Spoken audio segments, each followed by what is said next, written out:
What's going on, everybody, and welcome back to Comic Breakdown. In this video, we are jumping into Dark Web X-Men issue number 2.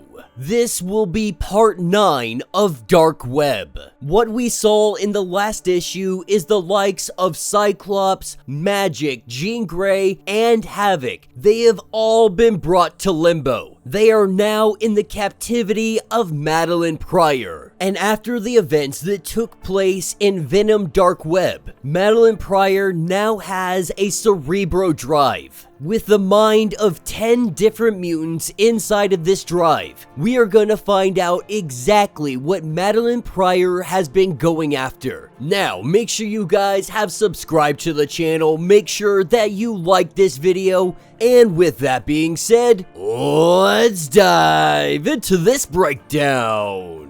Alright gang, so as we dive into this issue, we have Madeline Pryor's dreams that always start out just so very happy, with Madeline on the beach, playing in the sand with her young son Nathan. But this dream state, it never holds. No matter where the dream takes place, she always loses Nathan. And when she wakes up, she still has her living nightmare that she has to look forward to. This is partially why she has been holding on to this grudge for so very long. What she truly wants, it is always out of her grasp. That is what takes us near the treehouse with Forge, currently saving a man from being eaten by a hot dog stand. This is when Forge starts telling everybody to get inside the treehouse. It is currently the one safe location that is nearby. As everybody runs, we have Sync, who is guiding everybody into the gateway,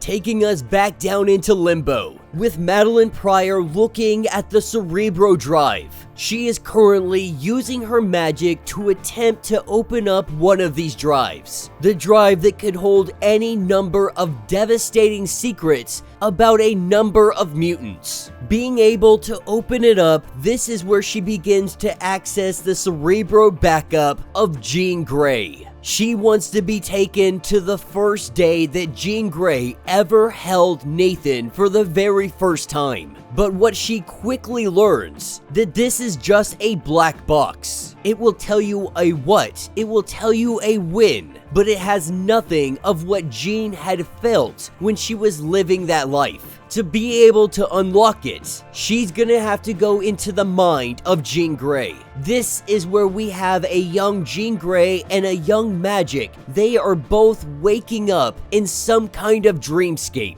Though this is completely unaware to them. They don't know each other, they don't know where they are. But the two of them, they decide that they're gonna team up. They're gonna try to figure out where they are and how to get home. Right behind them, we see a giant house. The two of them walking into this mansion. That is where we see Sinister. He appears to be operating this as some kind of dollhouse. More than likely though, this is all just the creation of Madeline Pryor. And so while this is ongoing, we are taken over to Cyclops and Havoc. Maddie has removed Cyclops' visor, and she has strung puppies in front of him, so if he opens up his eyes, he will obliterate these little guys. And Havoc, he has been magically paralyzed. With Maddie coming into the room, Havoc really is just trying to connect with her. He realizes that she is in pain, that she is lashing out. He can tell by being in this goblin gown that he is in. He can tell that she is angry, and probably rightfully so. With Havoc going on to say that he has been talking a great deal about his relationship with his brother,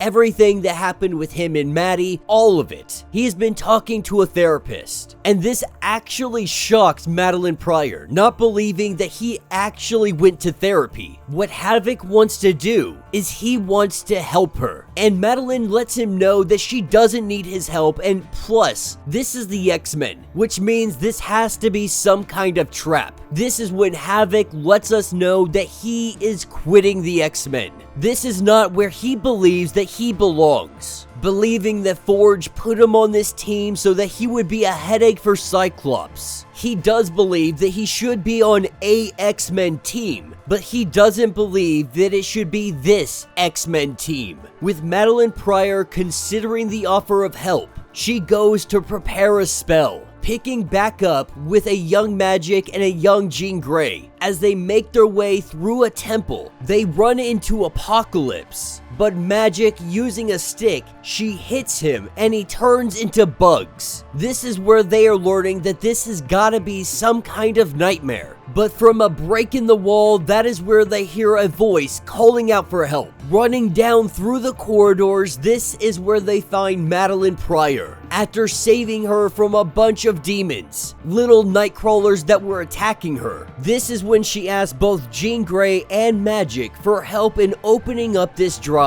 With Madeline playing her games, we pick back up with Havoc and Cyclops. Cyclops saying that it was a great idea to lie to Madeline, let her think that you are quitting the X-Men, maybe we can get her on your side. But this is when Havoc lets us know that he wasn't lying. He truly believes that he doesn't belong here, that he believes he belongs somewhere where he is needed. Now, Scott does let him know that Forge didn't throw him on this team to embarrass him, but he wanted Scott to really fix their relationship. And he really realizes at this point he's probably failed at that. But Havoc lets him know that they're good, that he's been an X-Men, he's been an Avenger, he has been both good and bad. He wants to use all of this for good. This is where Scott tries to communicate with Jean. You know, Cyclops has been waiting this whole time for Jean Grey to come in and rescue them, not even thinking that maybe they need the rescuing. And so while we see Madeline Pryor, Magic, and Jean Grey, Jean goes to put on a Cerebro helmet. It looks like Madeline is about to get everything that she wants, but Cyclops is able to break through, being able to communicate with Jean Grey. He helps her realize that this is all a dreamscape. This is when she is able to snap out of it. Jean Grey now standing toe-to-toe with Madeline Pryor. She lets Madeline know to end this. She refuses to do so until she gets what she wants. That's when Jean, she brings her hand back, letting her know that a bunch of people, they are getting hurt. Whatever your problem is with me, then let's deal with it one-on-one. That if you want to go, then let's do it. That is when Jean Grey open palm slaps the heck out of Madeline Pryor. And that will be the end of this issue.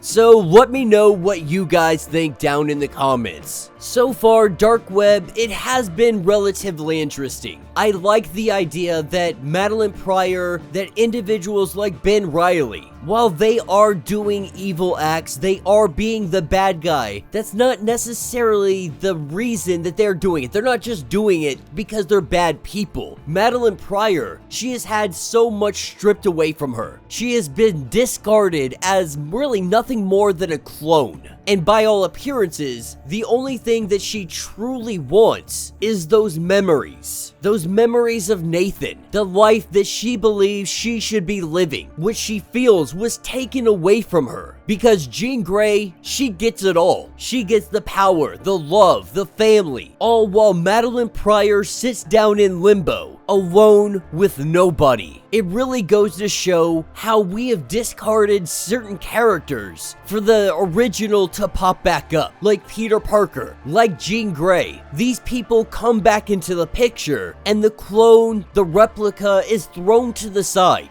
Even though they have feelings, they've grown attachments, they've had all of these relationships, but they have been made to feel less than. This has caused them to strike out. Not that it's justifying any of their actions, but on some level, we can relate to it, we can understand it. And that is exactly what we are seeing from Havoc, always living in the shadow of his brother. It makes sense that he would understand where Maddie is coming from. And honestly, by the end of this, I really hope that Maddie and Havoc, they get together, they start a family, and we see where that can go. But before we can get that, we are gonna have some red-headed redemption. But let me know your thoughts, let me know your theories. If you would like to get completely caught up on everything going on with Dark Web or the X-Men, be sure to check out the links in my description as well as the top of this video. It is gonna get you completely caught up on everything going on with this series. If you would like to support the channel, you can always do so by joining the channel membership. Much like Patreon having 5 different tiers, from $1 to $50, from loyalty badges to getting free comics every single month. Not only does this help out the channel tremendously, but you are getting tons of perks in the process. Now, if you are unable to do this, do me a favor, subscribe to the channel, like this video, hit that notification bell, and with that being said, until the next breakdown.